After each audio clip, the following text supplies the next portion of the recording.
Pessoal, nessa questão aqui da Unesp, ele fala aqui, a configuração anatômica do sistema circulatório humano apresenta, por analogia, com o circuito elétrico estruturas pré-posicionadas em série e em paralelos, que permite identificação de resistência vasculares, ao contrário ao fluxo sanguíneo. A figura mostra como algumas estruturas estão associadas no sistema circulatório humano. Então ele faz uma associação aí com o circuito, né, no caso elétricos. Bacana. Assim como na associação entre resistores de um circuito elétrico no sistema circulatório humano, há aumento de resistência ao fluxo sanguíneo na associação de estruturas que ocorrem.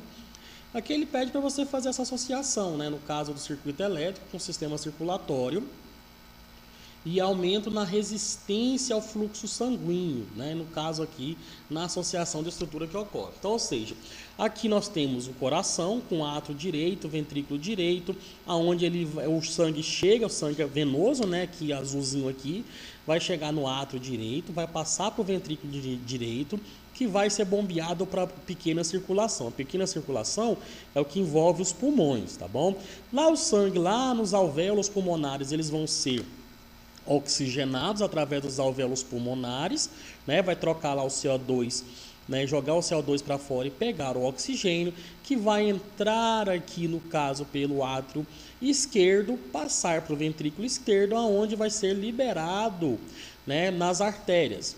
Artéria coronária, artéria hepática, ele vai para o fígado, baço, né, intestino, ali no intestino as microvelocidades já pega esse sangue já com nutrientes, que passa pelos glomérulos renais, entra aqui no túbulo renais aqui, faz o processo, né?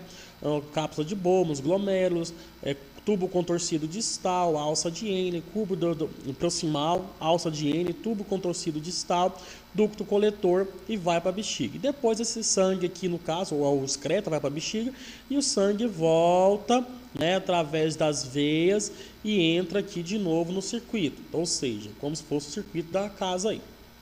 Então, esse processo, pessoal, o que a gente pode falar dele? Né? No caso aqui, a resistência do fluxo sanguíneo na associação dessas estruturas. Eu achei bem complexa essa questão, assim, que eu achei esse desenho, assim, sei lá, mas vamos tentar desenvolvê-lo aqui. Filtração do sangue e absorção de nutrientes, né?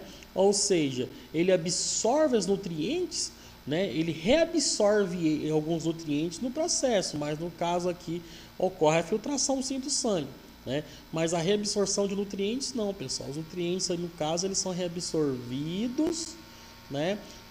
Reabsorvidos depois que ele passa, tá bom? Então tá errado aqui. Produção da bile e reabsorção de água.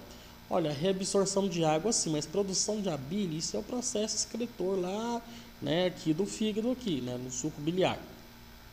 Produção da bile e controle de temperatura, essa aqui a gente pode excluir.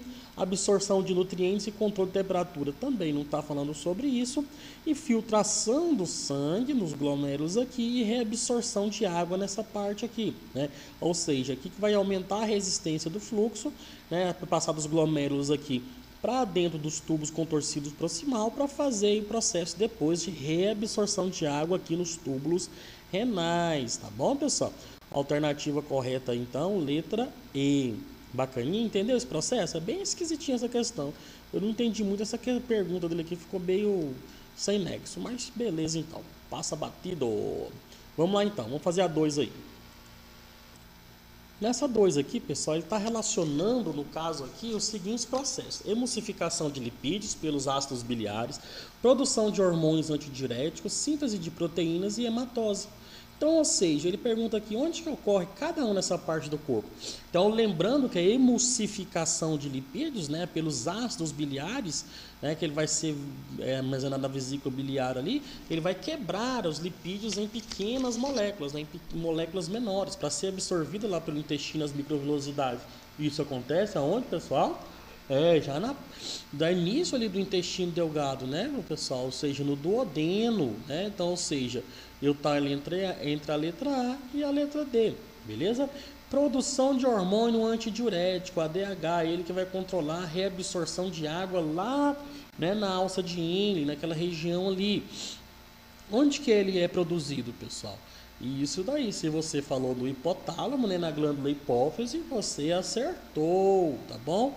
No caso aqui do hipotálamo, tá bom? Ou seja, a glândula hipófise, ela comanda toda a produção de todo o material, tá? Mas ela está direcionada ali no hipotálamo também. Agora a gente vai identificar por que eu falei isso.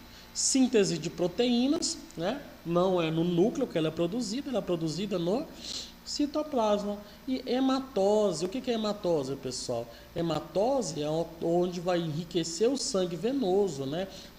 Para transformar o sangue arterial, ou seja, fazer a troca gasosa. Isso ocorre nos alvéolos pulmonares, bacana? A hipófise, pessoal, ela controla todo o sistema, mas o hipotálamo que guarda lá, no caso, o material, no caso, relacionado aí à produção do hormônio antidiurético, beleza?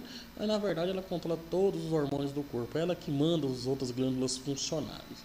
Aqui ele fala aqui, os rins artificiais são aparelhos utilizados por pacientes com distúrbios renais. Então, qual que é a função desse aparelho, pessoal? Né? Um rim artificial, no caso aqui. Aqui na letra A ele fala oxigenar o sangue desse paciente, uma vez que a menor quantidade de gás oxigênio é liberada, ou seja, o rim não faz o processo de oxigenação sanguínea. Então a gente já pode excluir essa daqui.